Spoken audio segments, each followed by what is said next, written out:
काम करून द्या म्हणून एवढी पॉवर भाऊ मध्ये आहे. म्हणून आज अधिकृतरित्या आपल्याला विधान भवनामध्ये भाऊला पाठवायचंय. पक्षाचं प्रदेश सरचिटणीस हे पद हे फक्त पक्षापुरतं मर्यादित असतं, पण या विधान भवनामध्ये जाऊन जी जनतेचे प्रश्न सोडवता येतात त्यासाठी आपल्याला या ठिकाणी भाऊंना निवडून देण्याचं गरजेचं आहे. आज एक मुद्दा नाही, या रेणापूर तालुक्यामध्ये या लातूर ग्रामीण मतदारसंघामध्ये अतिवृष्टी झाली, अनुदानाचा प्रश्न असेल, विम्याचा प्रश्न असेल, प्रत्येक प्रश्नावर आंदोलन, मोर्चा. भाऊ या गावचा डीपी जळालाय, लगेच भाऊला फोन. भाऊ या गावची एसटी बंद झाली आहे, भाऊला फोन. तहसील मध्ये काम होत नाही, भाऊला फोन. MECB मध्ये काम पडले, लगेच भाऊला फोन. प्रत्येक ठिकाणी पावलोपावली तुम्हाला जर भाऊची आठवण येत असेल, त्या ठिकाणी जात धर्म पक्ष सगळं विसरून जर तुम्हाला भाऊची आठवण येत असेल, तर येणाऱ्या 20 तारखेला देखील भाऊंच्या समोरच्या रेल्वे इंजिनची तशीच आठवण तुम्हाला यावी. प्रत्येक या ठिकाणी उपस्थित असणाऱ्या आणि उपस्थित नसणाऱ्या प्रत्येकावर भाऊंचा उपकार आहे. प्रत्येकाचं लहानात लहान किंवा मोठ्यात मोठं काम भाऊने केलेलं आहे. प्रत्येक काम जर आज या ठिकाणी सांगायचं म्हणलं तर हा दिवस पुरणार नाही. अहमदपूर विधानसभा मतदारसंघामध्ये होतो त्यावेळेस स्वर्गीय भगवानरावजी नागरगोजे अण्णा त्या ठिकाणी आम्ही निवडून देऊन त्यांना विधान भवनामध्ये पाठवलं होतं आणि नागर छापलं होतं. आधी केलं आणि मग सांगितलं. आणि त्यांच्या नंतर आडनावामध्ये साम्य असलेले आमचे संतोष भाऊ नागरगोजे भाऊनी एवढं मोठं ग्रंथासारखं पुस्तक छापलंय. फुकट मतदान मागायला तुमच्या गेले 18 वर्ष परिश्रम घेतलेत, लोकांची सेवा केली, लोकांचे काम केलेत, त्याचं एवढं पुस्तक छापलंय आणि ती जनतेपर्यंत पोहोचवलेलं आहे. प्रत्येकाला माहित आहे कामाचा माणूस आहे आणि मतदान मागत आहेत. आणि ज्यांनी काहीच काम केलं नाही, ज्यांची ओळख नाही, प्रिन्स म्हणून समजले जाणारे या लातूर ग्रामीण विधानसभा मतदारचे जे आमदार आहेत, गावाकडे यायचं झालं की मुंबईहून 1-2 ड्रेस बॅग मध्ये घेऊन जर ती लातूरला येत असतील आणि 4-4, 5-5 वर्ष जर तुमची भेटच होत नसेल, मला वाटतं 288 पैकी सर्वात दुर्मिळ या लातूरचा आमदार असावा. सर्वात दुर्मिळ, ज्यांची भेटच होत नाही. आणि तरीही त्या लोकांना परत आपण निवडून द्यायचं. अरे कशाचे जोर द्यायचं? निवडून आल्याच्या नंतर तर कोणीही पैसा दिला, तो शासनाचा पैसा असतो. परंतु कुठलीच पावर नसताना, सत्तेत नसताना, आपण निवडून दिलेलं नसताना 24 तास शेतकऱ्यांच्या आणि शेतमजुरांचे जर कामं कोण करत असेल तर तो भाऊ करतो.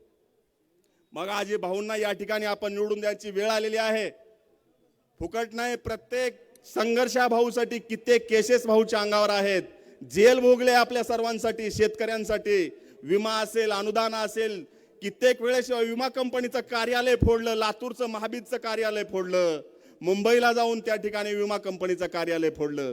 काही स्वतःसाठी केलेल्या नाहीत या गोष्टी, या जनतेसाठी केलेल्या गोष्टी आहेत. आणि याची आपण कुठंतरी आज परतफेड करण्याची वेळ आलेली आहे आणि ती परतफेड केलीच पाहिजे. म्हणून आज सर्वांना या ठिकाणी मी हात जोडून विनंती करतो, या प्रस्थापितांच्या आणि या सत्ताधाऱ्यांच्या विरोधामध्ये एक शेतकरी पुत्र असणारे आमचे संतोष भाऊ नागरगोजे, आज त्यांचे काम सांगायचे म्हणलं तर आम्ही गावोगावी पुस्तक येणार आहे भाऊंचं. त्यामधील एक ही गोष्ट खोटी नाही. सर्वांनी भाऊंना आजमावून पाहिलंय, काम सांगून पाहिलंय, काम होतंय का नाही हे लोकांना माहिती आहे. मग आता त्यांना ताकद द्यायची वेळ आलेली आहे. म्हणून पुनश्च एकदा सर्वांना मी या ठिकाणी नम्र आवाहन करतो. आज 3 विधानसभा मतदारसंघासाठी ही सभा या ठिकाणी आयोजित केलेली आहे. आमचे आदरणीय संतोषभाऊ नागरगोजे आणि आमचे शिवकुमारजी नागरे, औसा आणि अहमदपूर आणि लातूर ग्रामीण या 3 मतदारसंघासाठी आज ही प्रचार जाहीर सभा आहे. तरी सर्वांना पुनश्च एकदा आवाहन करून सतसत विवेक बुद्धीनं खरंच डोळे झापून विचार करून बघा की भाऊंना मतदान केल्याच्या नंतर बऱ्याच वेळा मतदान करताना शेवटी लोक एकच विचार करतात की निवडून कोण येणार आहे. अरे त्याचा विचार करू नका रे. पावर आपण किती खोल पाण्यात आहोत, आपण किती जनतेत पोहोचलो. एखादा चोर आहे, एखादा पिदाडा आहे आणि त्याला तुम्ही मतदान करून निवडून आलं म्हणजे तुमचं चांगलं कार्याला मतदान लागलं असा अर्थ कधीच काढू नका. चांगल्या कामाच्या माणसाला मतदान करा. नक्कीच त्यांची ताकद वाढेल आणि ती वाढलेली ताकद भविष्यामध्ये या लातूर ग्रामीण विधानसभा मतदारसंघाचा विकास करण्यासाठी, कायापालट करण्यासाठी आपल्या कामाला येईल. एवढंच या ठिकाणी मी सर्वांना आव्हान देतो आणि सर्वांना विनंती करतो. या ठिकाणी मी थांबतो. जय हिंद, जय महाराष्ट्र. खूप खूप धन्यवाद.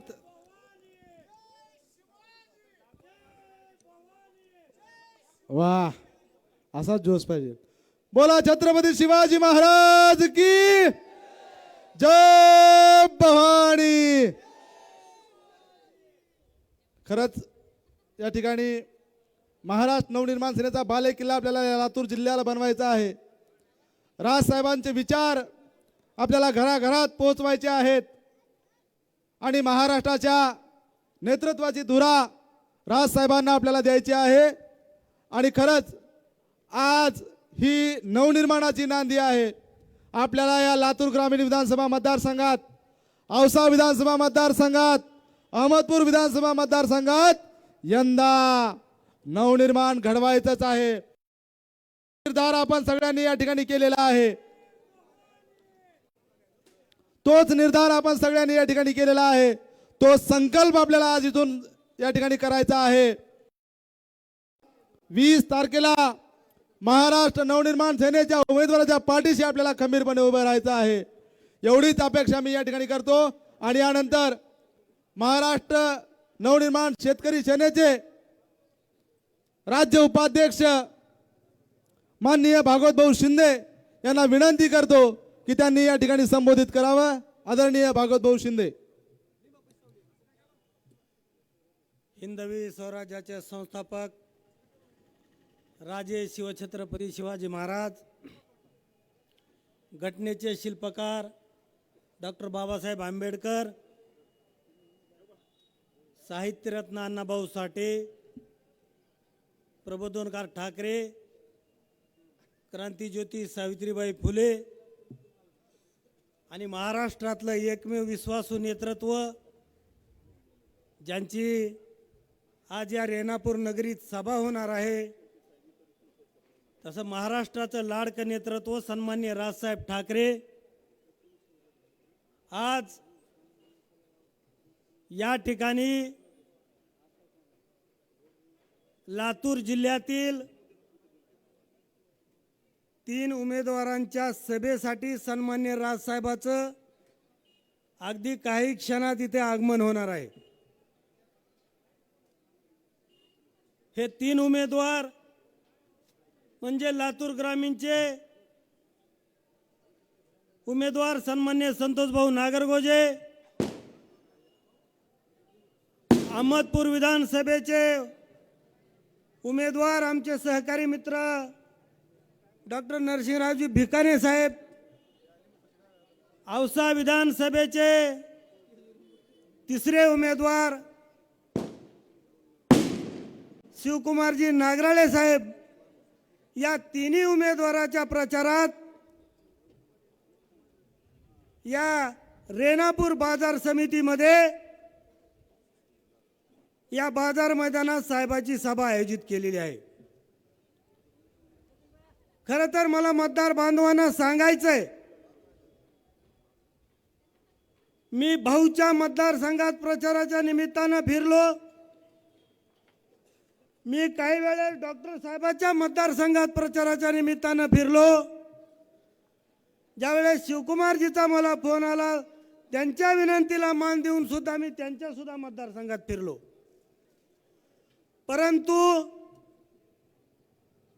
जे आता महाविकास आघाडी आणि महायुती म्हणून जी ही नेते लोक मिरवतात, मला कुठेही विकास दिसलेला नाही.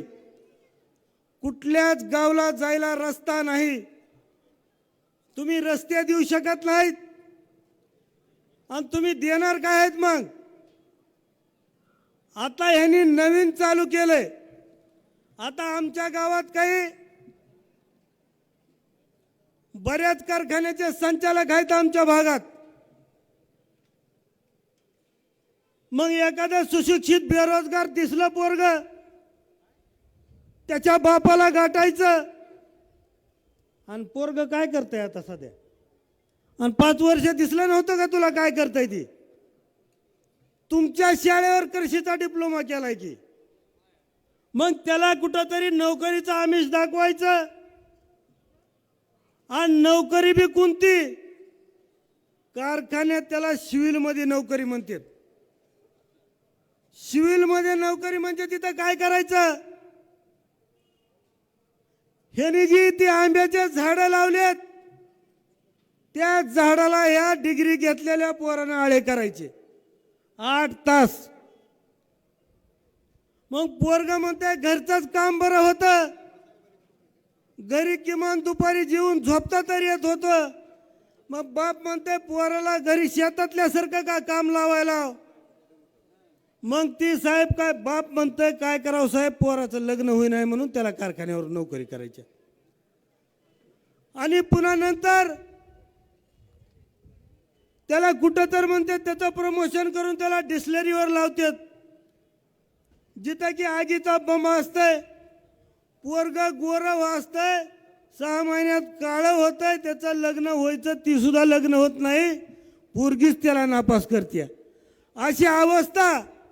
आणि उगाच सांगायचं तुमच्या पोराला नोकरी लावू, तुम्हाला कुठंतरी इकडे करू.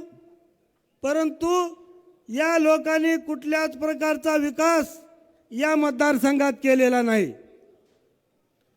मला सांगा, आज तुम्ही महाराष्ट्र नवनिर्माण सेनेचे आंदोलन बघितलेले आहेत. शेतकऱ्यासाठी आणि गोरगरिबासाठी जर लढणारा पक्ष कोणता असेल तर तो फक्त महाराष्ट्र नवनिर्माण सेना आहे. भावानो, महाराष्ट्राच्या प्रकारचे गुन्हे आहेत की तुमच्यासाठी लढता लढता गुन्हे दाखल झालेले आहेत. म्हणून माझी तुम्हाला विनंती आहे, इथं महाराष्ट्र नवनिर्माण सेनेनं 3 उमेदवार दिलेत. ह्या तिन्ही उमेदवारावर गोरगरीब जनता आणि शेतकऱ्यासाठी लढता लढता अनेक प्रकारच्या केसेस झालेल्या आहेत, अनेक वेळेस जेलमध्ये जावं लागलेलं आहे. परंतु त्या गोष्टीची आम्ही कधीच पर्वा केलेली नाही. माझी तुम्हाला विनंती आहे की आता यांची परीक्षा आमची आहे, परीक्षा, आणि मार्क देणारे तुम्ही आहोत. म्हणून तुम्ही आमच्या महाराष्ट्र नवनिर्माण सेनेच्या सर्व 3 उमेदवाराला आमच्या प्रचंड बहुमताने विजयी करावा अशी तुमच्याकडून अपेक्षा व्यक्त करतो. अनेक वेळा आपण पाहिलेलं आहे, प्रत्येक ऑफिसमध्ये गेलास, बरं तुम्ही काय करा, एखाद्या काँग्रेसच्या कार्यकर्त्याला काम सांगून बघा, एखाद्या भाजपच्या कार्यकर्त्याला काम सांगून बघा. महाराष्ट्र नवनिर्माण सेनेचे जरी एखाद्या BDO, तहसीलदार, पंचायत समितीला कुठं जरी घेऊन काम केला तर त्या सगळ्याच्या अगोदर जर काम कुणाचं होत असेल तर ते फक्त महाराष्ट्र नवनिर्माण सेनेचं होतंय. मी थोड्याच वेळात साहेब इथं येणार आहेत. इथं 2 उमेदवार सुद्धा बोलणार आहेत, औसा मतदारसंघाचे उमेदवार आणि निलंगा आपले विधानसभेचे उमेदवार. मी तुमच्यात आणि त्यांच्यात जास्त न वेळ घेता आपण साहेबांचे विचार ऐकण्यासाठी आलेलो आहोत.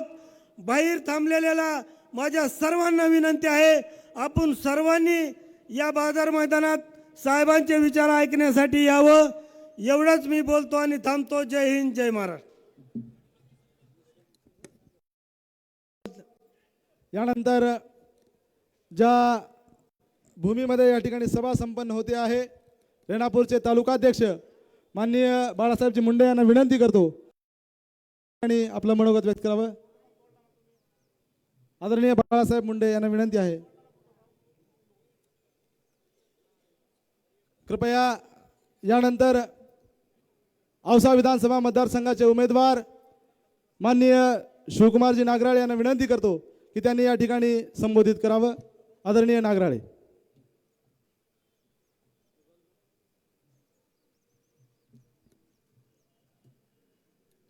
छत्रपती शिवाजी महाराज की, छत्रपती शिवाजी महाराज की जय. भवानी, जय भवानी. महाराष्ट्र नवनिर्माण सेनेचा सन्माननीय राजसाहेब ठाकरे यांचा या अखंड महाराष्ट्रासाठी ज्यांनी योगदान दिलं त्या सर्व महामानवांना अभिवादन करून माझे पक्षप्रमुख आदरणीय राजसाहेब ठाकरे यांना वंदन करून या ठिकाणी मनसेच्या तिन्ही उमेदवाराच्या प्रचारार्थ आयोजित केलेल्या या जाहीर सभेस उपस्थित असलेले जिल्ह्यातील सर्व मतदार, पक्षातील माझे सर्व सहकारी, पदाधिकारी आणि माता भगिनींनो, खरं तर माझ्यासारख्या एका सामान्य आणि शेतकरी कुटुंबातल्या एका कार्यकर्त्याला आणि माझ्यासह संतोष भाऊला आणि डॉक्टर नरसिंह भिकाणे यांना राजसाहेबांनी उमेदवारी देऊन या ठिकाणी विधानसभा लढण्याची संधी आम्हाला दिली, त्याबद्दल सर्वप्रथम मी सन्माननीय राजसाहेब ठाकरे यांचे आभार व्यक्त करतो आणि धन्यवाद मानतो. निवडणुकीचंही वारं सुरू झालं. अनेकांना प्रश्न पडला होता की जिल्ह्यात मनसेचे उमेदवार उभे राहतील की नाही, राहिले तर मग पुणे विधानसभा मतदारसंघात राहतील. बरं, ते तयार झाले तर त्यांना एबी फॉर्म मिळेल का, एबी फॉर्म मिळाला तर ही फॉर्म भरतील का, नाहीतर 4 तारखेपर्यंत काढून घेतील का, अशा अनेक अफवा आमच्या विरोधकांनी आणि हितचिंतकांनी या जिल्ह्यामध्ये पसरवल्या होत्या. ह्या सगळ्या हितचिंतकाला सांगू इच्छितो, आम्ही काही आंडू पांडूची अवलाद नाही फॉर्म माघारी काढून घ्यायला. आम्ही राजसाहेबाचे निष्ठावान शिलेदार आहोत.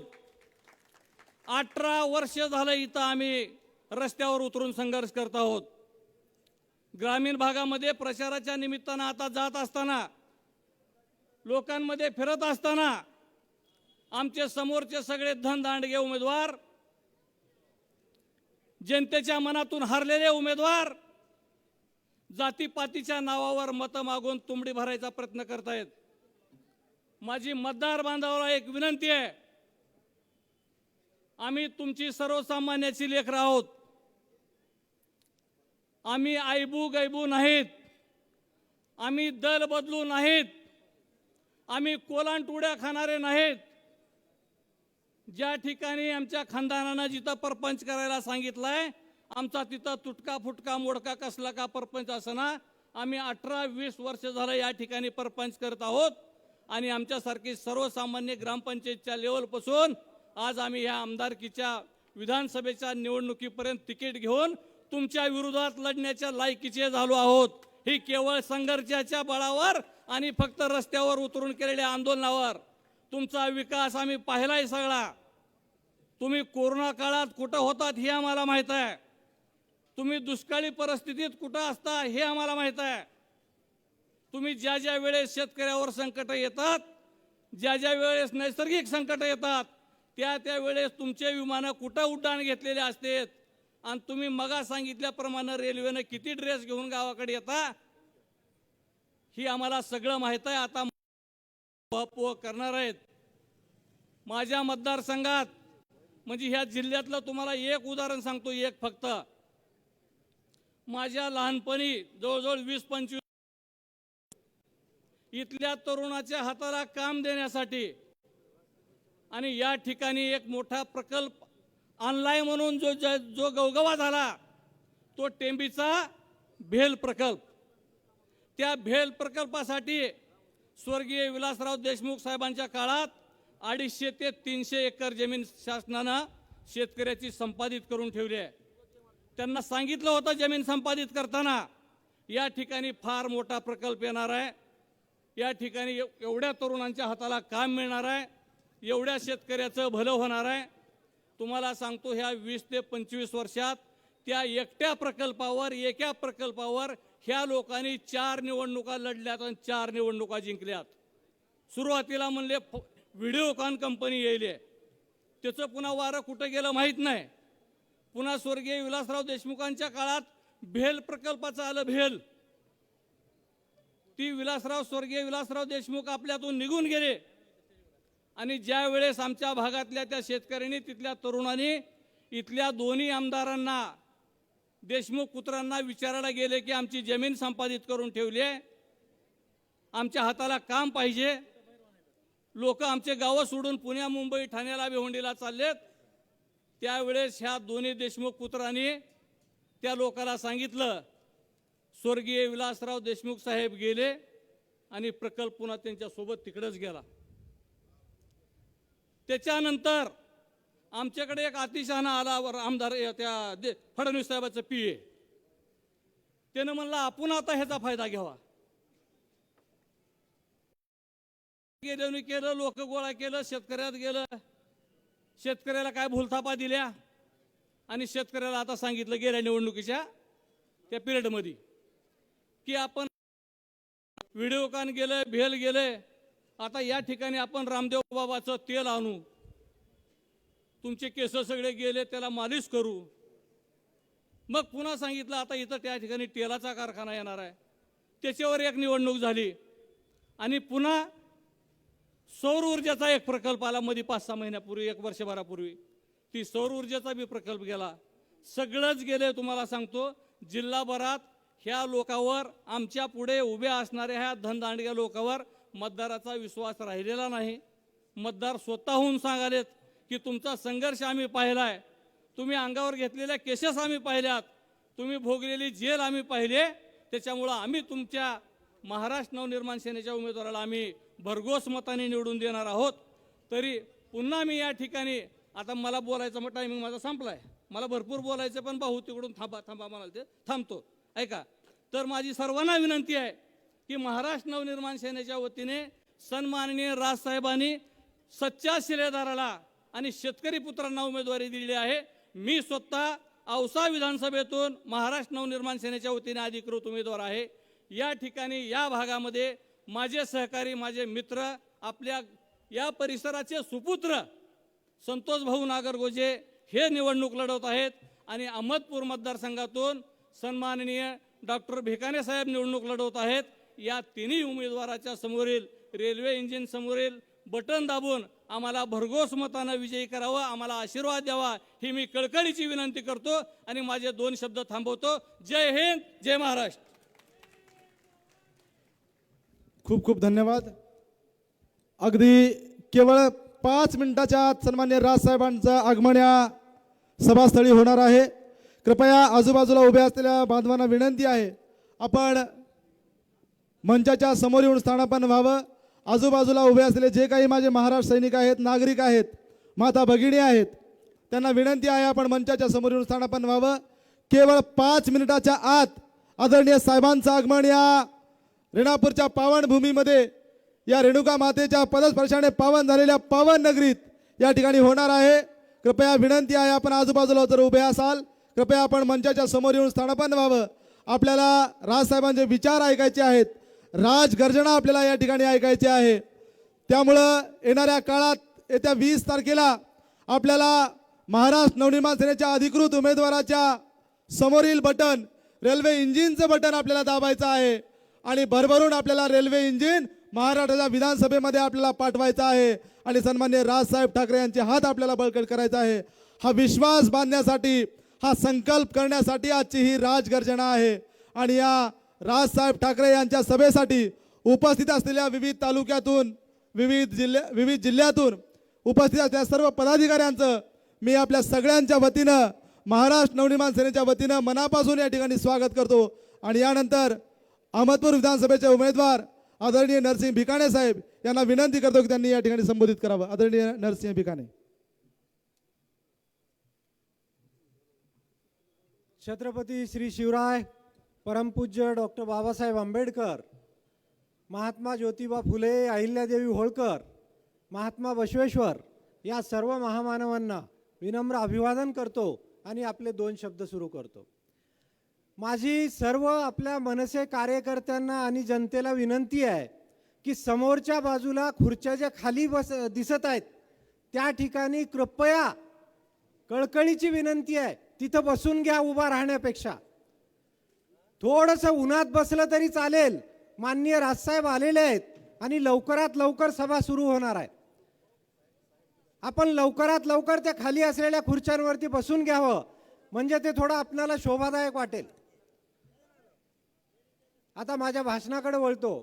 हाय समय बड़ा तूफान इसमें सब बह जाया करते हैं. भागवतराव, हाय समय बड़ा तूफान इसमें सब बह जाया करते हैं. हाय समय बड़ा तूफान ऊंचे पर्वत हिल जाया करते हैं, लेकिन कुछ छत्रपति शिवाजी महाराज जैसे होते हैं जो समय को मोड़ इतिहास बनाया करते हैं, इतिहास बनाया करते हैं.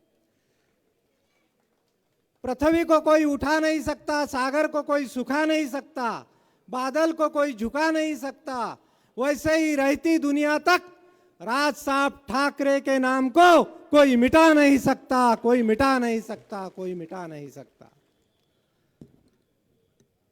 आग के समुंदरों से वो निकल कर आया है, आग के समुंदरों से वो निकल कर आया है, आसमां का सीना चीर कर आया है. देखो मेरे महाराष्ट्र की धरती को रोशन करने राज साहब का न सूरज खुद निकल के आया है, खुद निकल के आया है. माननीय राजसाहेब ठाकरे यांचा, माननीय राजसाहेब ठाकरे यांचा.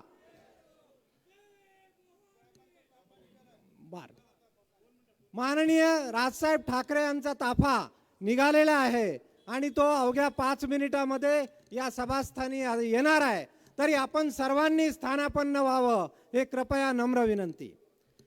आज या लातूर ग्रामीणमध्ये माननीय राजसाहेबांनी आमचे ग्रामीणचे उमेदवार माननीय संतोष भाऊ नागरगोजे साहेब यांच्यासाठी ही सभा आयोजित केलेली आहे. मला एक गोष्ट सांगा की निवडणूक याचा अर्थ लोकप्रतिनिधी निवडणं, आणि तो लोकप्रतिनिधी निवडत असताना ज्या महाराष्ट्रामध्ये हजारो शेतकऱ्यांच्या आत्महत्या होत आहेत, जिथं शेतकऱ्यांच्या पिकाला भाव नाही, जिथं शेतकऱ्यांना पीक विमा मिळत नाही, जिथं आलेला अनुदान वाटप होत नाही, अशा शेतकऱ्याचा नेता, अशा शेतकऱ्याचा लोकप्रतिनिधी देशमुख असते का हो? असे पाटलन देशमुख जर आपण विधान भवनात पाठवू लागलो तर गोरगरिबांचे लोकप्रतिनिधी जिवंत राहतील का? चळवळीतील संतोष भाऊ नागरगोजे सारखे रात्रंदिवस जमिनीवर आणि शेतकऱ्यांसाठी काम करणारे माणसं जिवंत राहतील का? यांचं एक ठरलेलं आहे, ही लोकशाही नाही भांडवलशाही आहे. सत्तेतून पैसा, पैशातून सत्ता.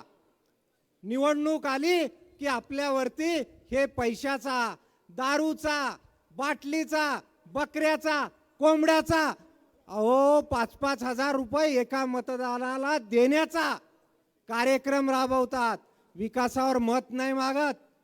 आणि आपण त्या मोहाला बळी पडून जर चळवळीतील माननीय संतोष भाऊ नागरगोजे सारखी माणसं डावलणार असू तर हा लोकशाहीचा अपमान होईल, चळवळीचा अपमान होईल, शेतकऱ्यांचा अपमान होईल.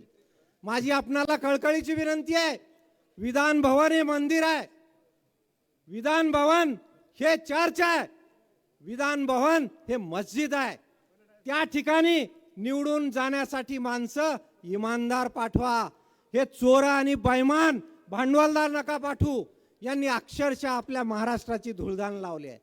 इतकी वर्षे सत्तेत आहेत, प्रत्येक गावी शेतकऱ्याच्या आत्महत्या झालेल्या आहेत. आजही सोयाबीनला भाव मिळत नाही, आजही पीक विमा मिळत नाही. आजच या कृषी उत्पन्न बाजार समितीचं 10 दिवसापूर्वीचं उदाहरण सांगतो. त्या ठिकाणी मी एक क्लिप वाजवून दाखवली. इथले सध्याच्या धीरज देशमुख ज्या वेळेस कृषी उत्पन्न बाजार समिती त्यांच्याकडे आली संपूर्णतः, त्यावेळेस त्यांनी TV9 ला जोंधळे साहेबाला एक मुलाखत दिली होती. त्यात त्यांनी सांगितलं होतं की लातूरची कृषी उत्पन्न बाजार समिती ही आंतर बाजार समिती बनवणार. अहो माझ्या अहमदपूरला, निलंग्याला, औशाला, रेणापूरला कुठं जी पोटली पद्धती चालू नाही ती यांच्या ही असली आंतरराष्ट्रीय बाजारपेठ बनवली काय नाही. चोरांचा थैथयाट आहे तिथं. आला शेतकरी की मुंडी मोड, आला शेतकरी की गळा काप. यांचं काम नाही का त्या बाजार समितीत जाऊन पोटली पद्धत बंद करायचं? अरे लाज वाटायला पाहिजे तुम्हाला. तुम्ही शेतकऱ्याचं मतदान मागता आणि त्या शेतकऱ्यांना आपल्या बाजार समितीमध्ये पोटली पद्धतीनं 150-200 रुपये भाव कमी देता. कुठला न्याय आहे? जर जाहीररित्या बाजार समिती शेतकऱ्यांना लुटत असताल तर आलेल्या तुमचा आमदार निधी कुठल्या शेतकऱ्याला वाटप झालाय हो सांगा? यांच्याच बाजूचे 10-5 बगल बच्चे आहेत, त्यांना टक्केवारीच्या माध्यमातून आमदार निधी वाटप करतात. काय अवस्था आहे मतदारसंघातील रस्त्याची, काय अवस्था आहे सिंचनाची, काय अवस्था आहे विजेची. आजही माझ्या शेतकऱ्याला शेताला वीज देण्यासाठी रात्री अपरात्री जावं लागतं. साप चावण्याची भीती आहे, वीज पडण्याची भीती आहे आणि त्या रात्री अपरात्री तळहातावर शीर घेऊन आपल्या शेताला पाणी द्यावं लागतं. आणि हे देशमुख गडीमध्ये एसी मध्ये बसतात. अहो बारकाईने विचार करा, शेतकऱ्याचा प्रतिनिधी देशमुख असतंय का? वर्षानुवर्ष वतनदाऱ्या भोगल्या, वर्षानुवर्ष समाजातील 18 पगड जातीतील लोकांच्या मुंड्या मोडल्या आणि आजही लोकशाहीत असे देशमुख जर आपण बसवणार असू तर हा लोकशाहीचा अपमान आहे, छत्रपती शिवरायांच्या रयतेच्या राज्याचा अपमान आहे, डॉक्टर बाबासाहेबांच्या घटनेचा अपमान आहे, महर्षी राजश्री शाहू महाराजांच्या आरक्षणाचा अपमान आहे. यांना पाडा हो, पाडा नाही पालतं घालून तोडवा. कुठलाच अधिकार नाही यांना विधान भवनात जायचा. गावागावात आलं की यांना आधी सांगा तुमचं आडनाव बदला. हे देशमुख आडनाव निजामानं मोगलानं दिलंय. वतनदाऱ्या भोगल्या, तुमच्या आमच्याकडून कर वसूल केले आणि आजही शासनाचा निधी लाटून स्वतःच्या 10 पिढ्याला पुसून आलेत. कळकळीची विनंती आहे माझी हात जोडून आमच्यासारख्या शेतकऱ्यासाठी लढणाऱ्या लोकांना. आमच्या संतोष भाऊची तळमळ बघा हो, माईच्यान सांगतो. रात्रंदिवस माझा मित्र, एकच ध्यास असतंय, डॉक्टर साहेब शेतकरी जगले पाहिजे. शेतकऱ्यासाठी माझ्यावर कितीही गुन्हे दाखल होऊ द्या, मी मागा हटणार नाही. मी कधी कधी म्हणत असतो, भाऊ अहो किती पणाला लागायचं हो, घरावर तुळशीपत्र ठेवलेत, अंगावर गुन्हे दाखल आहेत, सरसकट अख्ख्या येणाऱ्या 2 पिढ्याचं सुद्धा आपणच राजकारणात घालून आलो. काय अवस्था आहे आपली, जनता पाठीमागं आहे का? मला एक गोष्ट नेहमी सांगते, डॉक्टर साहेब तुम्ही घाबरू नका, सत्याचा काळ येत असतो, लढणाऱ्याचा काळ येत असतो. माझी तुम्हाला कळकळीची विनंती आहे, ह्या माझ्या मित्राला मतदान टाका, ह्या देशमुखाच्या नादाला लागू नका. ह्यानं 25 पिढ्या पोचलाले. गावात आलं पायातलं खेटर काढून उभा राहा, विचारा काय केलं आमदार निधीचं. खासदार निवडून देताव, खासदारासाठी कोट्यावधी रुपये पणाला लावताव, निवडून संसदेत पाठवताव. त्या खासदाराला महात्मा बसवेश्वराची मूर्ती कशी पकडाव एवढी बी अक्कल नाही हो. इन करून बोंबलत फिरलाले. चळवळीतले माणसं पाठवावं कुठं तर. आमच्या संतोष भाऊनं, शिवकुमारनं, माझ्या सहित आम्ही सर्वांनी रात्रंदिवस चळवळ केलेली आहे. त्या चळवळीला जर तुम्ही न्याय नाही दिलो, चळवळ मेली तर महाराष्ट्र जगली, महाराष्ट्र जगेल. आज तुम्हा गोरगरिबांना न्याय देण्यासाठी माझ्या संतोष भाऊवर सेंचुरी पार हुलाले गुन्ह्याची, सेंचुरी दर हो म्हणून कोर्ट. माझा भाऊ घाबरत नाही. कुणासाठी उभा आहे माझा भाऊ? या संतोष भाऊला जर तुम्ही आमदार म्हणून नाही निवडून दिलं तर हा तुमचा अपमान आहे. स्वतःला मतदान करणं म्हणजे संतोष भाऊला मतदान करणं. स्वतःला मतदान टाका, रेल्वे इंजिनचं बटन दाबा आणि हे पळणारं रेल्वे इंजिन विधान भवनात पाठवा. असे जर 5-25 आमदार आमच्या संतोष भाऊ सारखे निवडून दिलो तर माननीय राजसाहेब मुख्यमंत्री होतील. अहो त्या राजसाहेबाच्या लेवलचं एक नेता आहे का हो महाराष्ट्रात? ह्या कडूवायचे तोंड बघा वाटणार तो. यांचं इतके पक्ष बदलले ह्यांनी, हे संध्याकाळी झोपताना यांना पक्ष स्वतःचा लक्षात राहिना. पक्षाची विचारधारा असते, पक्ष म्हणजे एक विचार असतो आणि तो विचार दर 6 महिन्याला एक गहाण ठेवत असतील तर अशा माणसांच्या पाठीमागे जायचंय का पक्षनिष्ठ भाऊच्या पाठीमागे जायचं याचा विचार करा. माननीय राजसाहेबांसाठी माननीय संतोष भाऊ, शिवकुमार नागराळे आणि मला स्वतःला विधान भवनात पाठवा एवढंच आवाहन करतो आणि थांबतो. जय हिंद, जय महाराष्ट्र. अवघ्या काही क्षणामध्ये आदरणीय महाराष्ट्राचा कोहिनूर आदरणीय राजसाहेब ठाकरे यांचं आगमन या ठिकाणी होणार आहे. पण लातूर ग्रामीण विधानसभा मतदारसंघाचा आपला उमेदवार, आपला हक्काचा भाऊ, आपला संतोष भाऊ यांना विनंती करतो की त्यांनी या सभेला संबोधित करा. जोरदार टाळ्यांच्या गजरामध्ये आदरणीय भाऊंचं स्वागत करूया. महाराष्ट्र नवनिर्माण सेनेचा, माननीय राजसाहेब ठाकरेंचा, संतोष भाऊ तुम आगे बढ़ो. आदरणीय भाऊ.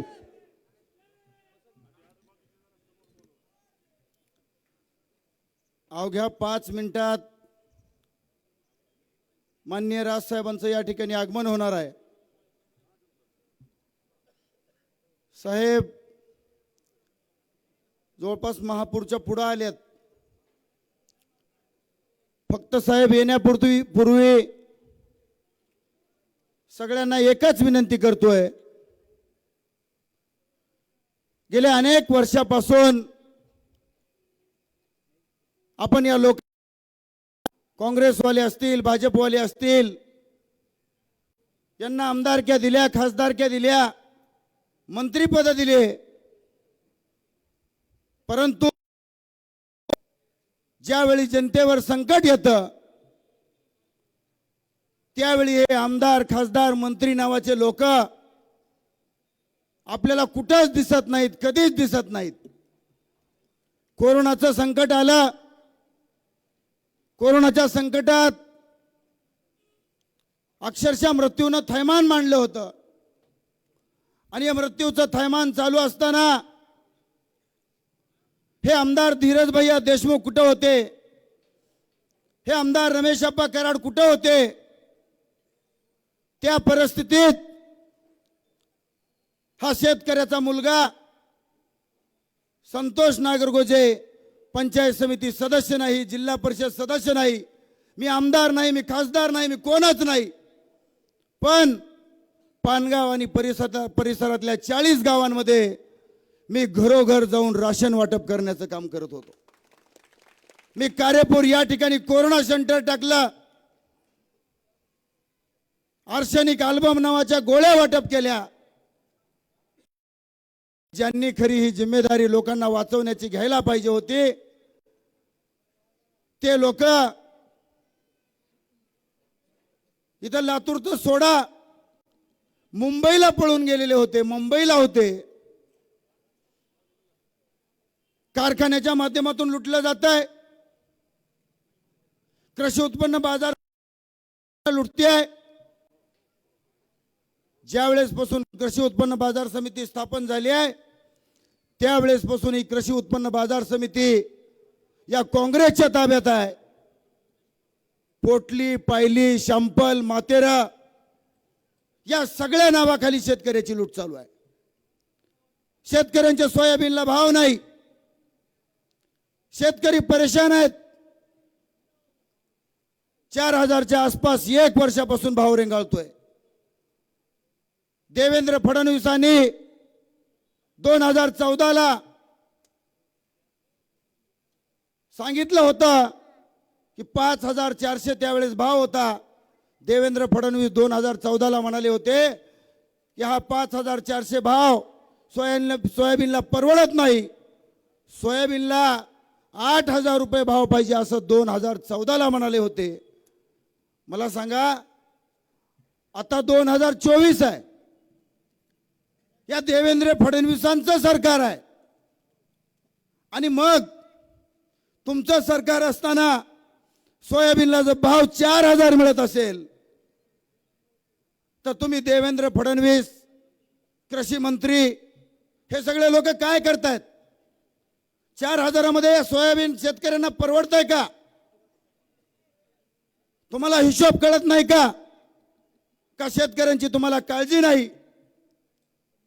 शेतकऱ्यांना पीक विमा मिळायला तयार नाही, शेतकऱ्याला अनुदान मिळायला तयार नाही.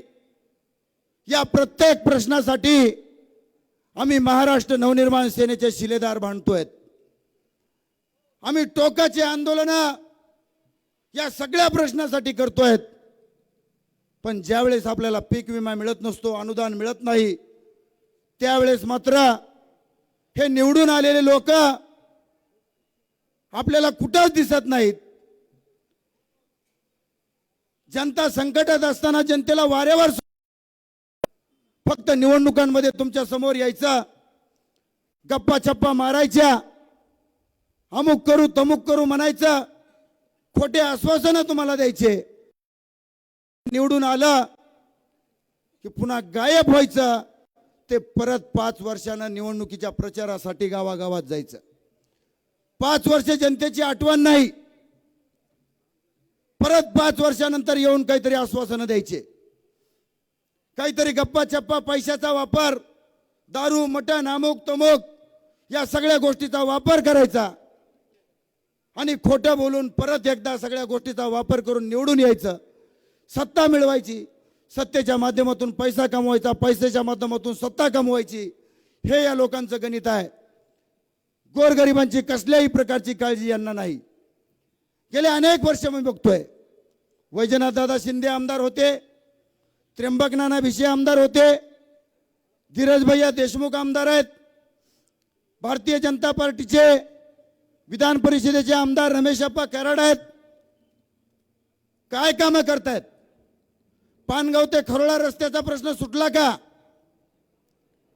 लातूर ते मुरुड रस्त्याचा प्रश्न सुटलाय का?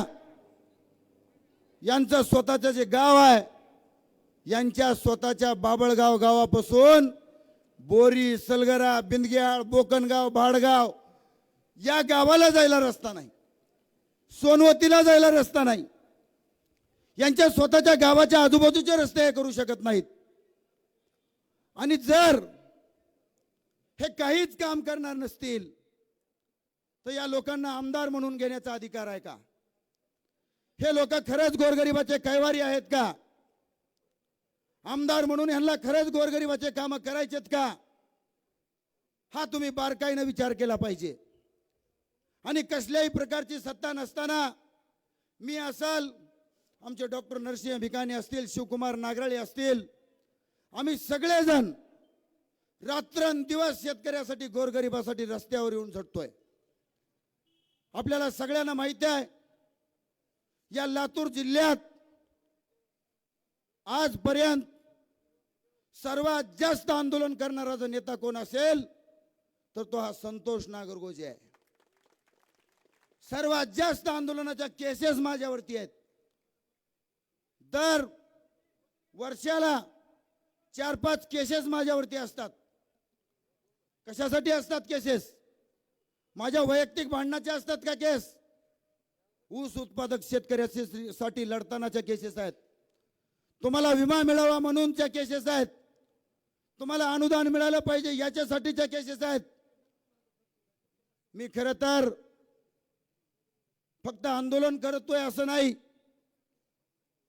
माझ्या लातूर जिल्ह्यातल्या शेतकऱ्यांच्या जीवनात प्रगती झाली पाहिजे. माझा लातूर जिल्ह्यातल्या शेतकऱ्यांना आधुनिक शेतीची कास धरली पाहिजे. यासाठी सुद्धा लातूरला राज्यस्तरीय कृषी प्रदर्शन मी 2दा घेतलंय. आतापर्यंत कुणाचीच हिंमत झालेली नाही. कोण घेतलंय आतापर्यंत कृषी प्रदर्शन? हे का घेत नाहीत? आणि मला सांगा, जर या संतोष नागरगोजेवर, एका शेतकऱ्याच्या पोरावर, शेतकऱ्यासाठी लढतानाच्या जर समजा 50-60 केसेस होत असतील, मला सांगा धीरज भैया देशमुखावर किती केसेस आहेत आणि रमेशप्पा कराड यांच्यावरती किती केसेस आहेत? कधी रस्त्यावरती उतरले? कधी गोरगरिबासाठी लढले? धीरज भैया देशमुख भाषणात म्हणतायत की मला गोरगरिबाची सेवा करायची आहे, विलासराव देशमुख साहेबांचं स्वप्न पूर्ण करायचं आहे, मला शेतकऱ्यांना मोठं करायचं आहे. 5 वर्ष आमदार होतात ना, कोण हातपाय बांधले होते का तुमचे? रमेशप्पा म्हणतात मला मुंडे साहेबांचा वारसा चालवायचा आहे. का नाही चालवला? आहेत ना तुम्ही पण आमदार. फक्त बोलून वारसा चालवता येत नसतो, त्याच्यासाठी काम करावं लागतं. आदरणीय राजसाहेब ठाकरे यांचं आगमन या ठिकाणी झालेलं आहे. तुम्ही सगळे बाहेर जा, तुम्ही सगळे बाहेर जा. इथं उभा टाकलेले सगळे बाहेर जा. इथं उभा टाकले, पोलिसांना विनंती आहे, इथं उभा टाकलेल्या सगळ्यांना बाहेर घ्या. आदरणीय साहेबांचं आगमन या ठिकाणी झालेलं आहे. माझ्या सर्व बांधवांना या ठिकाणी माझी विनंती आहे की आपण सर्वांनी सभास्थळी यायचं आहे. आदरणीय साहेबांचं मार्गदर्शन आपल्याला ऐकायचं आहे. आपण सर्वांनी यावं. साहेब या ठिकाणी आलेले आहेत. तर मला हेच सांगायचं आहे की आपल्याला कोणीही विचारत नाही, शेतकऱ्यांना विचारलं जात नाही, गोरगरीब जनतेला विचारलं जात नाही. गोरगरीब जनतेच्या जीवनात असंख्य अडचणी आहेत. सर्वांना विनंती आहे बसून घ्या. सर्वांना विनंती आहे खुर्च्यांवरती बसून घ्या. कोणीही उभा टाकू नये. सर्वांना विनंती आहे बसून घ्या. सर्वांनी बसून घ्यावं.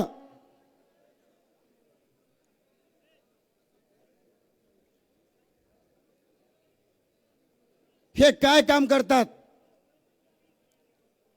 हे लोक फक्त आणि फक्त जनतेला वेड्यात काढण्याचं काम करतात. सर्वसामान्य माणसाच्या जीवनात अनेक प्रकारच्या अडचणी आहेत. सर्वसामान्य माणूस अडचणींनी त्रस्त आहे, परेशान आहे. पण या दररोजच्या अडचणीला कसल्याही प्रकारची मदत आपल्याला मिळत नाही. कोणी आपल्या पाठीमागे उभं टाकायला तयार नाही. अनेक शेतकऱ्यांचे ट्रान्सफॉर्मर बंद पडतात. 4-4 महिने ट्रान्सफॉर्मर दुरुस्त करायला कोणी जात नाही. वाला गावचे या ठिकाणी कार्यकर्ते आलेले असतील. वाला गावचा ट्रान्सफॉर्मर बंद पडला होता. काँग्रेसच्या तालुका अध्यक्षाचे ते गाव आहे.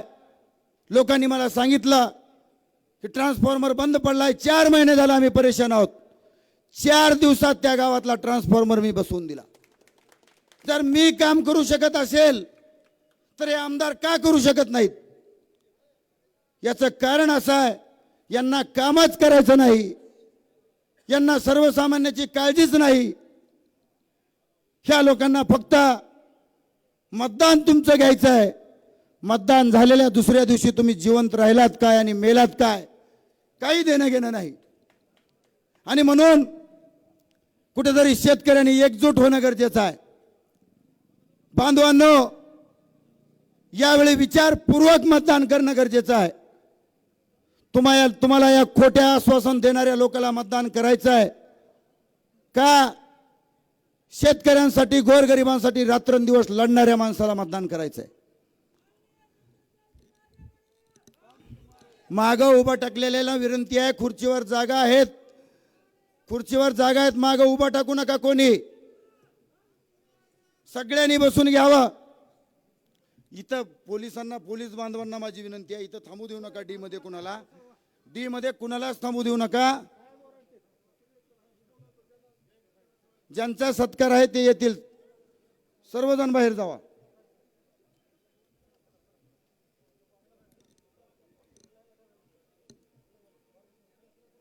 यावेळी विचारपूर्वक मतदान करणं गरजेचं आहे.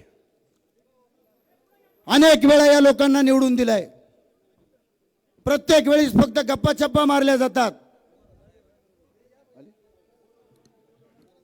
आदरणीय साहेब आलेले आहेत.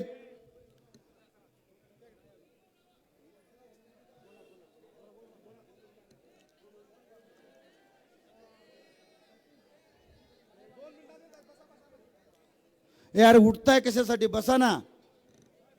सगळेजण बसून घ्या.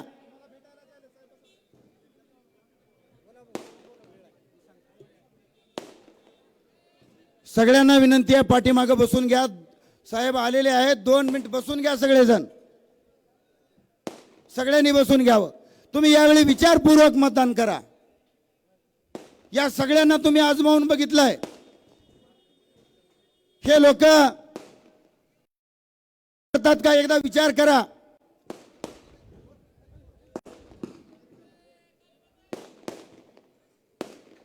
साहेब आलेले आहेत.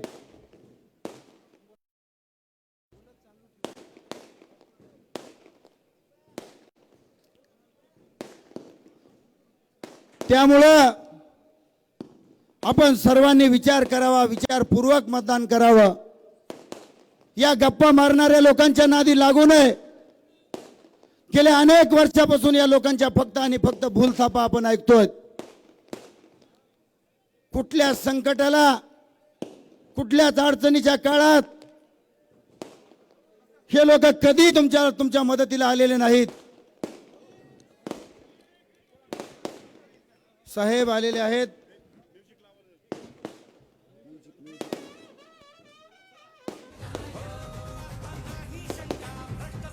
सर्वांनी बसून घ्यावा. तमाम हिंदू बांधवांनो, भगिनींनो आणि मातांनो, आदरणीय साहेबांचं या ठिकाणी आगमन झालेलं आहे.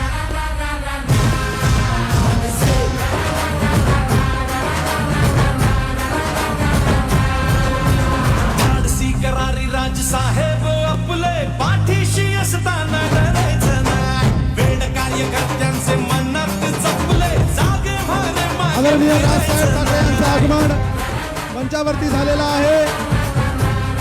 महाराष्ट्राचा कुळीनूर, महाराष्ट्राचं भाग्य विधाते आदरणीय राजसाहेब ठाकरे हे छत्रपती शिवाजी महाराजांच्या पुतळ्याचं पूजन या ठिकाणी करत आहेत. मार्ग तिथे मनसेचा नवनिर्माण घडवूया.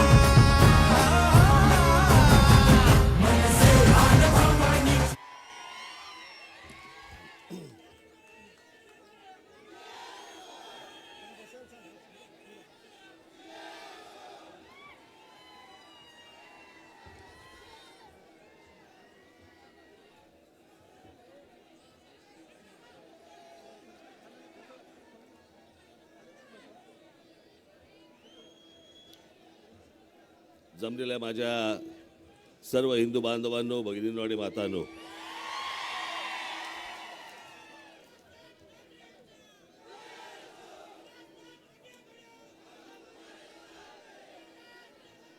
आज माझ्या 3 सभा आहेत.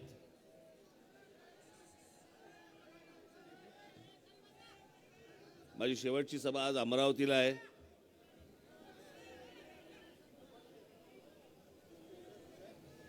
मला आता इथून मी निघणार, जाणार सोलापूरला.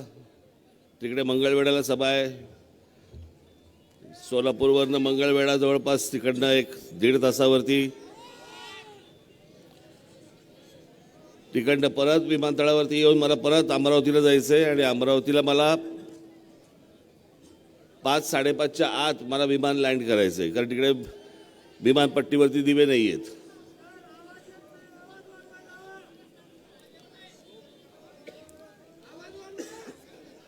मी काय करू शकत नाही बाबा, यांच्या कोणाचं काय, तुमच्या हातात काय असेल तर. एवढाच आहे का आवाज तुमचा?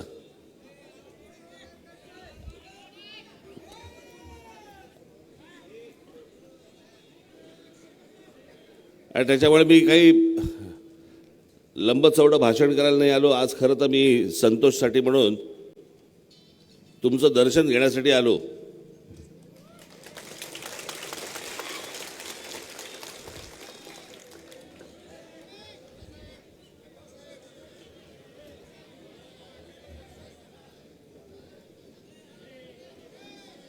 मी बरंच येताना, आता गाडीमध्ये येताना बरेचसे मी स्टॉल्स पाहिले इकडे.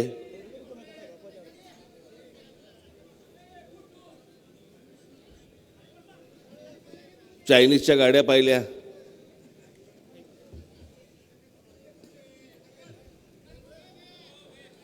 अजूनही इतर काही गोष्टी पदार्थांच्या बघितले. हे तुम्हाला सांगण्याचं हे एवढाच उद्देश माझा एवढाच.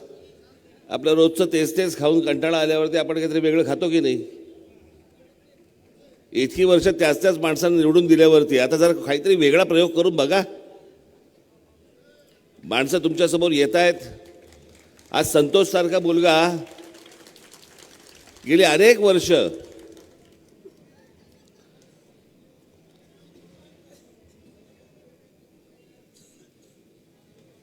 शेतकऱ्यांसाठी, शेतीमध्ये येऊ इच्छिणाऱ्या तरुणांसाठी म्हणून, त्याला काय म्हणतो तू, काय करतो, कृषी प्रदर्शन भरवतो की ज्याच्यातनं तरुण मुली ही शेतीकडे वळावीत, जावीत, चांगली शेती करावी.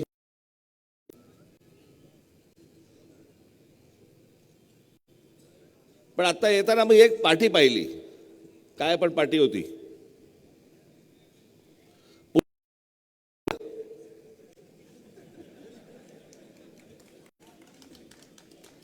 लातूरमध्ये घर हवंय का तर नको, पुण्यामध्ये घर हवंय का? काय कारण याचं? आणि याचं एकमेव कारण म्हणजे आपल्या मराठवाड्यामध्ये तरुण, आपल्या मराठवाड्यात तरुणी हा मराठवाडा सोडून पुण्या मुंबईकडे जात आहेत, शिकण्यासाठी जात आहेत, कामधंद्यासाठी जात आहेत, पण लातूरमध्ये थांबायला तयार नाही आहेत, मराठवाड्यामध्ये थांबायला तयार नाही आहेत. याच्यासारखी लाजिरवाणी गोष्ट नाही आपली.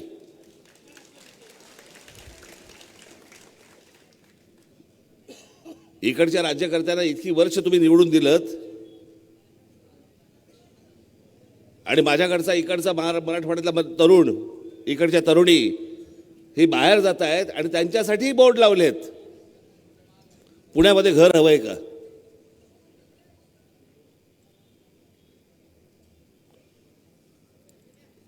इथे राहावं, काही कामधंदा करावा असं त्यांना का वाटत नाही?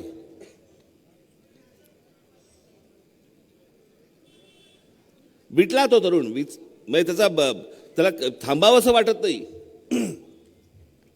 त्याच्यामध्ये दिवसेंदिवस आपण राजकारण खराब करत चाललेलो आहोत. आत्ताच 2 महिन्यापूर्वी मी इथे मराठवाड्याच्या दौऱ्यावरती आलो होतो पदाधिकाऱ्यांना आणि माझ्या महाराष्ट्र सैनिकांना भेटण्यासाठी म्हणून. सोलापूरवरनं मी सुरुवात केली, सोलापूरवरनं मी तुमच्या धाराशिवमध्ये आलो.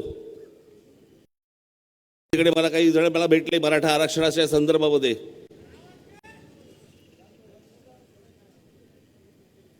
मग मी वरती जरा चर्चा करण्यासाठी बोलवलं मी तिकडे वरती. मी माझी भूमिका त्यांच्यासमोर स्पष्टपणे मांडली. मी म्हटलं, पहिल्यांदा तुम्ही एक मुळात गोष्ट लक्षात घ्या की हे केंद्र सरकार आणि राज्य सरकार यांच्याकडे नोकऱ्या नाहीत. आता गेली अनेक वर्ष झाली पोलीस भरती होत नाही आपल्याकडे.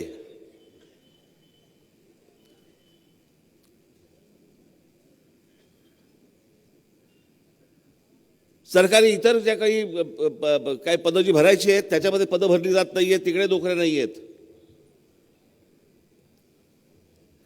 या नोकऱ्यांचं आरक्षण हे कुठे मिळणार तुम्हाला? सरकारी ठिकाणीच मिळणार, खाजगी ठिकाणी मिळणार नाही.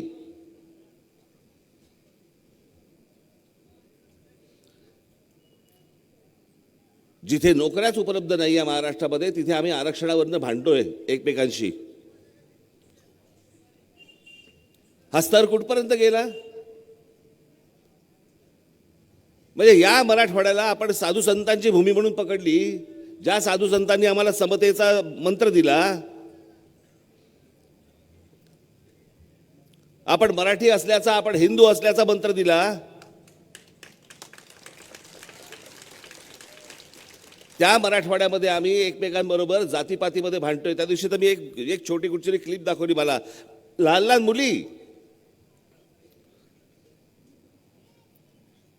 लहान मुली म्हणतायत की नाही नाही ती आमची मैत्रीण होती, पण ती आता वेगळ्या समाजाची आहे, ते आम्हाला तिकडे काही मोजत नाहीत, मग आम्ही पण त्यांच्याकडे जायचं बंद केलं. मग ते म्हणतात नाही नाही आम्ही पण इकडे.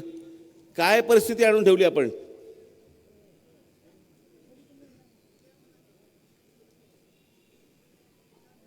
आपण महाराष्ट्राचे आहोत, आपण मराठी आहोत, आपण हिंदू आहोत, म्हणून आपण एकत्र राहण्यापेक्षा आपण एकमेकांकडे आता जातीने पाहून, एकमेकांकडे जातीचे द्वेषाने पाहायला लागलो. आपण द्वेषाने, की या जातीचा दुकान असेल तर तिकडे आम्ही जाणार नाही, या जातीचा माणूस असेल तर तिकडे आम्ही जाणार नाही. असं मराठवाड्यात चित्र कधीही नव्हतं, या महाराष्ट्रातही नव्हतं.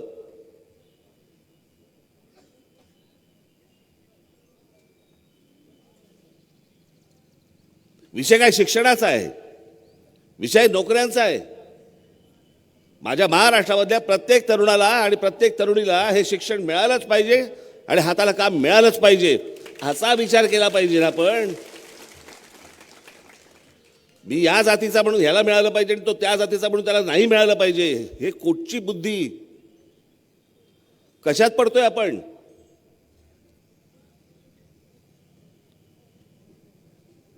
मी तुम्हाला विश्वासाने सांगतो, विश्वासाने, फक्त तुमच्यासाठी म्हणून सांगत नाहीये, फक्त एकट्या मराठवाड्यासाठी म्हणून सांगत नाहीये, माझी महाराष्ट्राला माझं सांगणं आहे.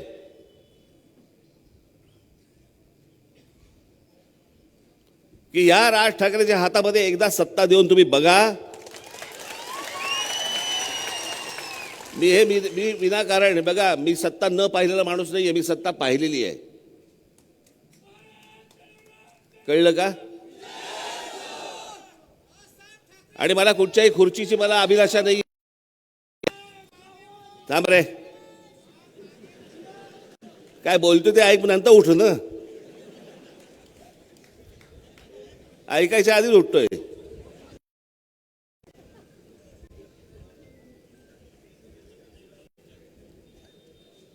आणि हे सहज शक्य आहे.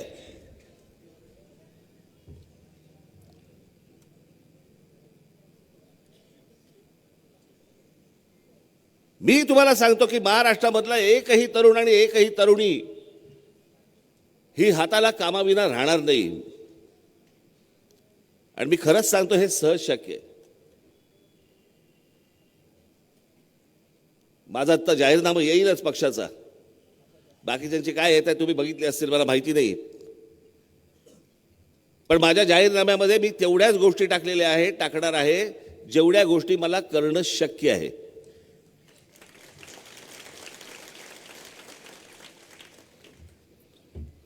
आणि त्या जाहीरनाम्यातली एक गोष्ट मी तुम्हाला आत्ता सांगतो, तो जाहीरनामा यायचा आहे, पुढच्या 2-4 दिवसामध्ये येईलच.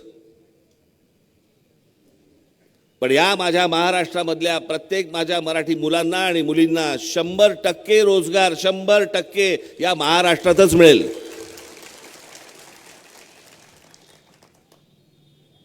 खाजगी कंपन्यांमध्ये आरक्षण नाही आणि ते आरक्षण देत पण नाहीत. मला आरक्षणाची गरज पण नाही. मी तुम्हाला आत्ता शब्द देतो की या खाजगी कंपन्यांमध्ये देखील आरक्षणाविना महाराष्ट्रामधल्या प्रत्येक मराठी मुलामुलींना तिथे नोकऱ्या मिळतील.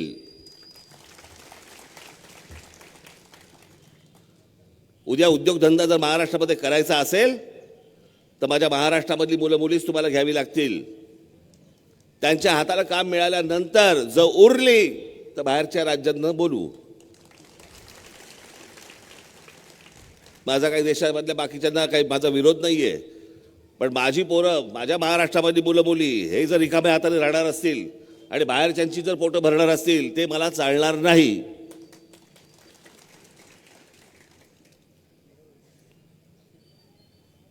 कसल्या जातीपातीमध्ये आपण घेऊन बसलो.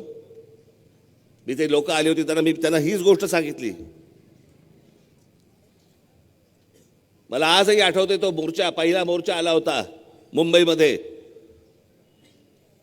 99-2000 साला असेल मला असं वाटतं कदाचित. आणि मराठा समाजाचा पहिला मोर्चा आला होता, पहिला. म्हणजे नंतर निघाले ते वेगळे, पण पहिला मराठा समाजाचा पहिला मोर्चा मुंबईमध्ये आला होता. आणि त्या मोर्चाला सामोरे कोण कोण गेले होते मला अजूनही आठवतं. व्यासपीठावरती कोण कोण होते. शिवसेनेचे लोक होते, भाजपाचे लोक होते, राष्ट्रवादी काँग्रेसचे लोक होते, काँग्रेसचे लोक होते. विधिमंडळ अधिवेशन चालू होतं त्यावेळेला आणि सगळे जण आले होते तिकडे व्यासपीठावरती. आणि सगळ्या व्यासपीठावरती येऊन या चारही पक्षांनी सांगितलं होतं की आम्ही मराठा समाजाला आरक्षण देऊ. अडवलं कोणी होतं?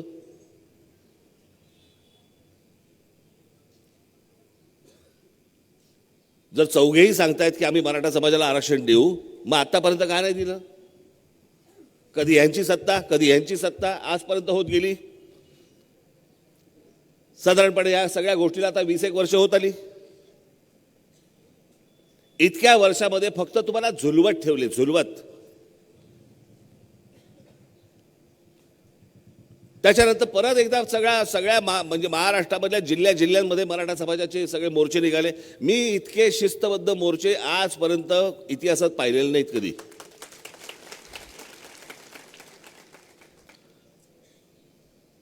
कोणी त्याच्यामध्ये पुढारी नव्हता, कोणी काही नव्हतं, पण शिस्तबद्ध मोर्चे सगळ्या जिल्ह्यांमध्ये निघाले होते. आठवतंय तुम्हाला? सगळ्यांना आठवतंय तुम्हाला? सगळ्या जिल्ह्यांमध्ये निघाले होते मोर्चे सगळे, बरोबर ना? काय झालं त्याचं? त्या मोर्चांचं काय झालं? का नाही अजूनपर्यंत आरक्षण मिळालं? आता जरांगे पाटील उपोषणाला बसतात, म्हणतात आता निवडणुका लढवू, मग नंतर म्हणतात की आता निवडणुका नाही लढवणार, आता पाडणार. तुम्हाला लढवायचं लढवा, पाडायचं तर पाडा. प्रश्न एवढाच आहे की हे आरक्षण तुम्ही देणार कसे आहात ते पहिलं मला सांगा. बाबांनो, मी एकदा ह्या गोष्टी तुमच्याशी बोलतोय, हे अत्यंत विचारपूर्वक बोलतोय तुमच्याशी. हे तुम्हाला फक्त झुलवतायत. हे राजकीय पक्ष जे आहेत हे फक्त तुम्हाला झुलवतायत, फक्त भूलतापा देत आहेत. कारण अशा प्रकारचं आरक्षण मिळूच शकत नाही.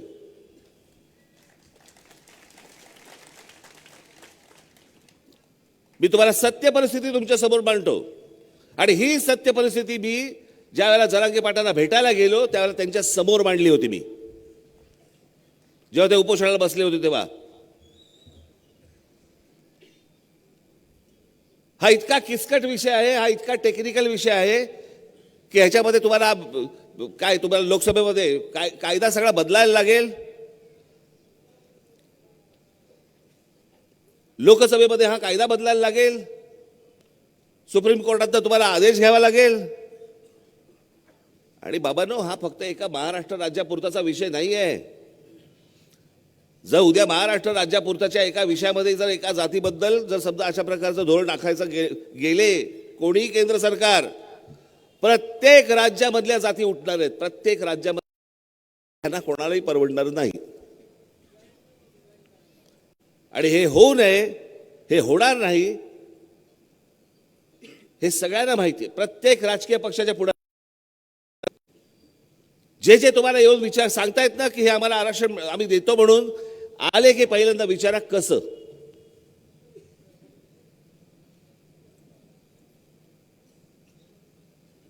मागे मुंबईमध्ये आले होते,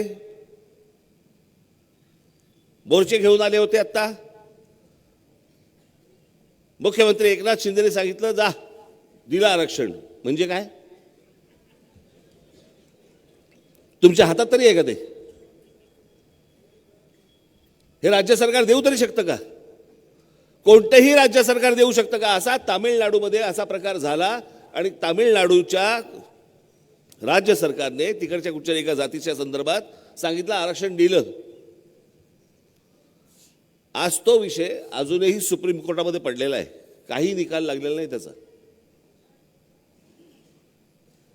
जी गोष्ट घडू शकत नाही, जी गोष्ट होऊ शकत नाही, त्याच्यामध्ये आज आम्ही भांडतो आहोत, आम्ही आज वाद घालतो आहोत, आम्ही एकमेकांना शिव्या घालतो आहोत, आम्ही एकमेकांची तोंड पाहायला तयार नाही आहोत. आमच्या साधू संतांनी ही शिकवण दिली आम्हाला.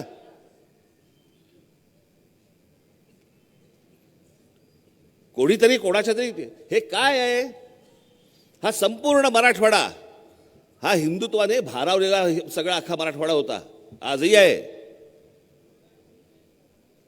मग 1999 साली राष्ट्रवादी काँग्रेस नावाच्या एका पक्षाचा जन्म झाला.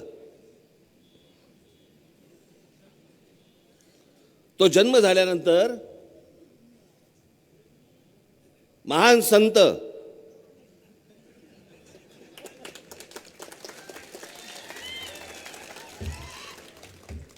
शरदचंद्रजी पवार यांना असं वाटलं की आता ह्या धर्माभिमानाच्या ह्या सगळ्या गोष्टी, हिंदुत्वाच्या गोष्टी ह्या छाटायच्या कशा, यातनं लोकांना बाहेर कसं काढायचं. मग जातीचं राजकारण आणा. तेव्हापासून हे महाराष्ट्रामध्ये जातीचं राजकारण सुरू झालं. जात प्रत्येकाला प्रिय असते हो, जात प्रत्येकाला प्रिय असते. प्रत्येक जण सांगतो माझी जात चांगली आहे, मान्य आहे मला, चला. प्रत्येकाला आपल्या जातीबद्दल प्रेम असणं यामध्ये काही वावगं नाही, पण दुसऱ्याच्या जातीबद्दल द्वेष असणं, मला असं वाटतं इथे सगळा संघर्ष सुरू होतो.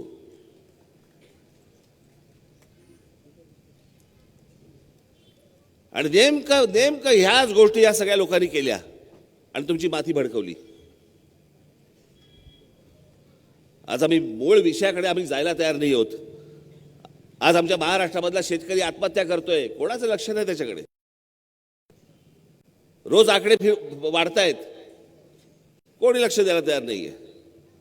आज आमचा तरुण शेतीकडे न जाता आज आमचा तरुण शहराकडे वळतोय, शेतीकडे वळत नाहीये, कोणाला लक्ष द्यायला वेळ नाहीये.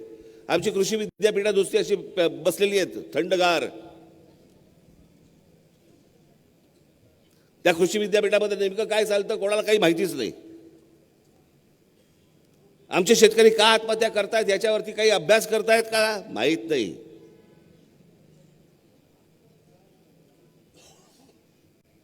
इतके तरुण तरुणीचे प्रश्न, महिलांचे प्रश्न आहेत. या मराठवाड्यामध्ये आकडे काढून बघा, तुम्हाला कल्पना नसेल, तुम्ही आज जात नाही ह्या सगळ्या विषयांमध्ये, पण आपल्या मराठवाड्यामध्ये सर्वात जास्ती प्रमाण हे महिलांना पळवून नेणे. महाराष्ट्रामध्ये मी त्याचे आकडे वाचून दाखवले. मी लहान मुलींवरती बलात्काराचे प्रमाण वाढले, तरुण मुलींना, महिलांना पळवून नेण्याचं प्रमाण वाढले. असा नव्हता हो महाराष्ट्र. या गोष्टींकडे लक्ष द्यायचं, पण या बाकीच्या सगळ्या गोष्टींकडे तुमचं लक्ष जाऊ नये. आज पाण्याचा प्रश्न मराठवाड्यातला, 800 फूट खाली पाणी लागत नाहीये. कुठून कसली शेती करणार आहात तुम्ही? माणसं इथे मराठवाड्यामध्ये यायला तयार नाहीत, मराठवाड्यातनं जायला तयार आहेत. या असल्या सगळ्या कुठच्याही गोष्टींकडे तुमचं लक्ष जाऊ नये. विद्यार्थ्यांच्या शिक्षणाचा विषय असेल ना, तर अजून अनेक विषय असतील. कुठच्याही गोष्टींकडे तुमचं लक्ष जाऊ नये याच्यासाठी म्हणून हा जातीपातीचा विषय तुमच्यासमोर आलाय. भांडा, बसा वाद घालत, बसा द्वेष पसरवत. ना त्यातनं काही हाताला लागणार आहे, ना मूळ विषयांकडे आपण लक्ष न देता त्याच्यातनं काही हाताला लागणार आहे.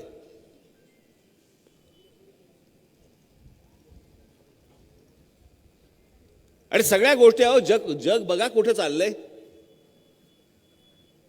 जगामधला प्रत्येक माणूस कुठे चाललाय तो बघा.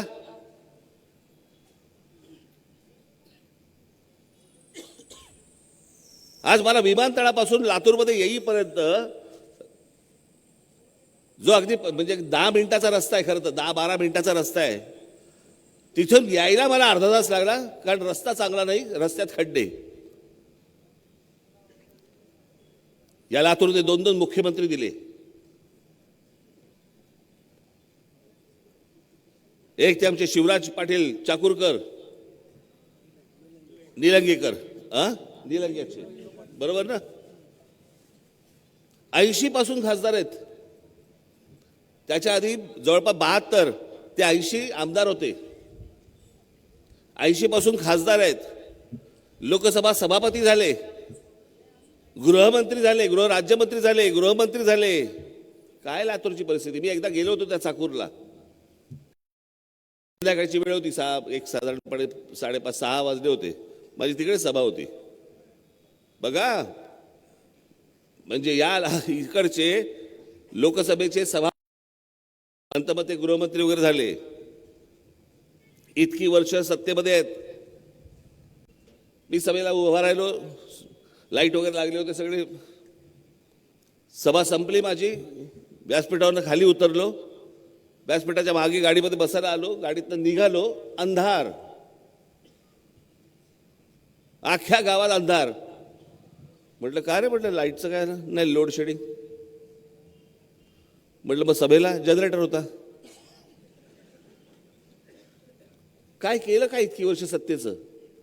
आम्ही वीज पोचवू शकत नाही, आम्ही पाणी पोचवू शकत नाही, आम्ही शिक्षण देऊ शकत नाही, आम्ही आत्महत्या थांबवू शकत नाही, आम्ही रोजगार देऊ शकत नाही. कशासाठी निवडणुका लढवतोय आपण?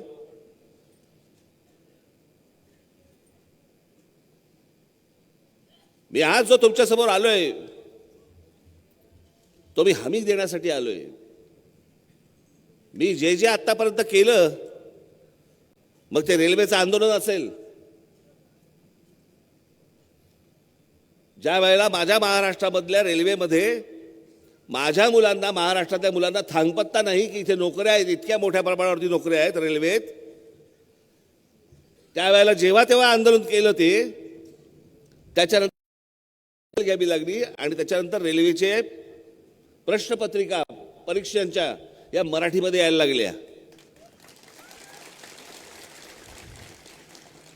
त्या सगळ्या आंदोलनानंतर हजारो मुलं रेल्वेमध्ये काम.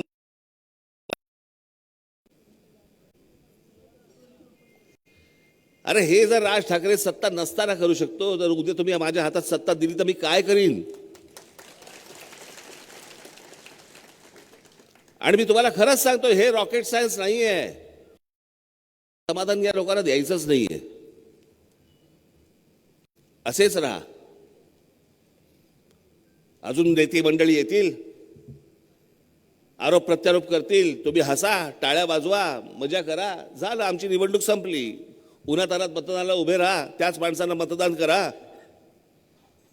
आणि नंतर 5 वर्ष बोंबलत बसा.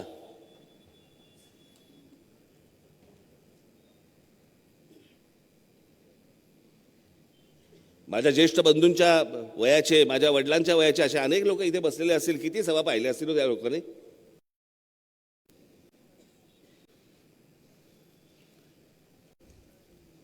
सभा बघत बघत बघत इथेच मोठे झाले, पण इथेच राहिले. बाकीचे सगळे आले, आमदार खासदार झाले, पुण्या मुंबईमध्ये घरं घेऊन मोकळे झाले. यांच्या परिवारासकट हे सगळे पुण्या मुंबईत राहतात. तुम्ही इकडे निवडून तुम्ही द्यायचं, उन्हातान्हात तुम्ही उभं राहायचं आणि नंतर काय करायचं? नंतर आमदार म्हणून जायचं आणि विकलं जायचं. या महाराष्ट्रामध्ये असे अनेक मतदारसंघ आहेत जिकडच्या लोकांनी मतदान कोणाला केलंय त्यावेळेला 2019ला आठवत पण नाही त्यांना की माझं हे मत कुठे फिरतंय, कोणाकडे विकलं गेलंय. इतक्या थट्टेने आणि इतक्या मस्करीने समजा आपण राजकारण बघत असू ना, या महाराष्ट्राचा कधीही भलं होणार नाही. भलं तर सोडूनच द्या, दिवसेंदिवस खड्ड्यात जाईल. या जातीपातीच्या भानगडीत तुम्ही नका पडू. मी जो आज आलोय तुमच्या समोर सत्य मांडायला आलो, खरं सांगायला आलो तुम्हाला. मी हे होऊ शकत नाही.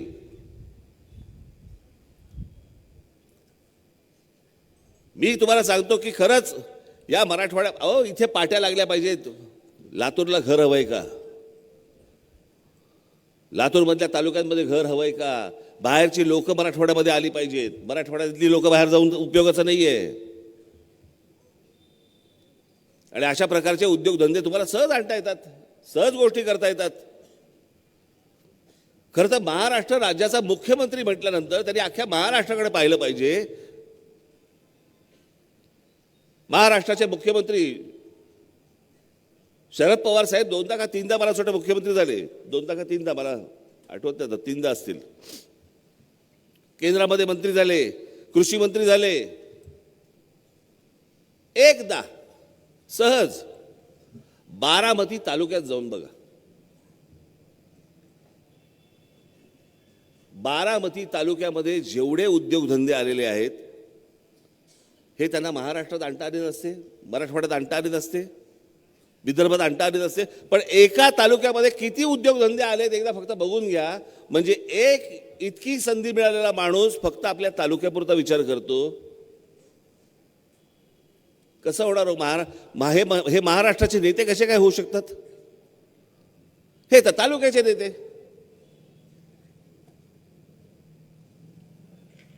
पण मी तुम्हाला विश्वास देतो की ह्या सगळ्या गोष्टी सहज शक्य आहेत, नक्की होऊ शकतात. त्याच्यासाठी फक्त लागते इच्छाशक्ती, जी माझ्याकडे आहे, तुडुंब भरलेली आहे. माझा जो उमेदवार इथे उभा आहे ही येणारी महाराष्ट्रातली सगळी ताकद आहे. आणि जर समजा या महाराष्ट्रामध्ये सत्ता, प्रत्येक माणूस, प्रत्येक उमेदवार हा अत्यंत महत्वाचा आहे. आणि संतोष सारखा जर अत्यंत प्रभावी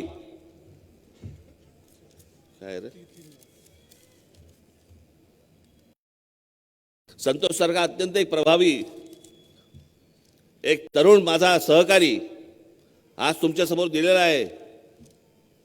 येत्या 20 तारखेला आपण सर्वांनी रेल्वे इंजिन या निशाणीवरती बटन दाबून, त्याचबरोबर शिवकुमार नगराळे, नरसिंह भिकाणे हे सगळे माझे सहकारी सगळे आज तुमच्या समोर इथे निवडणुकीला उभे आहेत.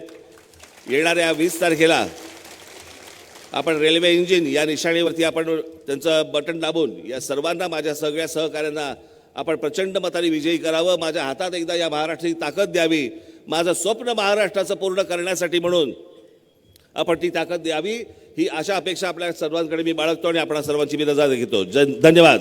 जय हिंद, जय महाराष्ट्र. माझ्या तमाम हिंदू बांधवांनो, भगिनींनो आणि मातांनो,